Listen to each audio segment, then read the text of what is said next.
কিভাবে নিরাপদ থাকবো, সেই নিরাপত্তার দাবিতে আমরা আজ রাজপথে নেমেছি। আপনারা কি মনে করেন মেয়েরা নিরাপদ? না, মোটেই না। কিভাবে নিরাপদ? আমরা রাস্তাঘাটে ঘরে বেড়ে সব জায়গায় তো আমরা ক্ষতিগ্রস্ত হচ্ছি। আমরা নারীদের জন্য চাই যে ধর্ষক থাকবেই না কোনো। কিভাবে ধর্ষক থাকবে? একজন ধর্ষক যদি জানে যে আমি যদি ধরা পড়ি তাইলে আমার শাস্তি মৃত্যু, নিজের জীবনে থেকে তার বড় কিছু নাই, সে অবশ্যই এই কাজ থেকে বিরত থাকবে।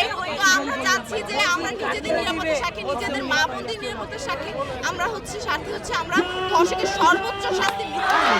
আইনের আওতায় আনা হয়, আইন যাতে আরো জোরদার করা হয়, এই নরপিশাচদেরকে যাতে মৃত্যুদণ্ডের খুব তাড়াতাড়ি আওতায় আনা হয় এবং মেয়েরা যাতে খুব ফ্রিলি রাস্তা চলাফেরা করতে পারে সেই ব্যবস্থা করা হোক।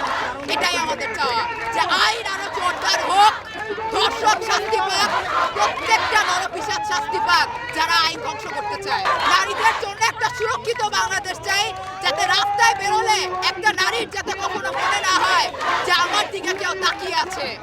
যেদিন রাস্তায় বের হলে আমার মনে হবে যে না, আমি ফ্রিলি চলাফেরা করতে পারতেছি, আমাকে কেউ দেখছে না বা আমার দিকে কেউ লোলুপ দৃষ্টি দিচ্ছে না, সেদিন বুঝবো এই বাংলাদেশ স্বাধীন।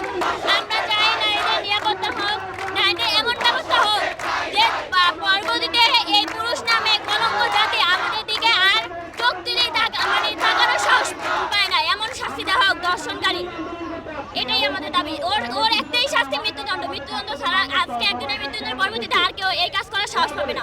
আমরা আমাদের ধর্ষণের এই শাস্তি চাই, আমাদের ফাঁসি হতে হবে। দুই তিন দিনের মধ্যে আমরা জনসম্মুখে তাদের ফাঁসি চাই। নারীদের জন্য একটি নিরাপদ বাংলাদেশ চাই, যেখানে একটা মেয়ে হাঁটতে হলে তাদের কোনো ভয় পাইতে হবে না।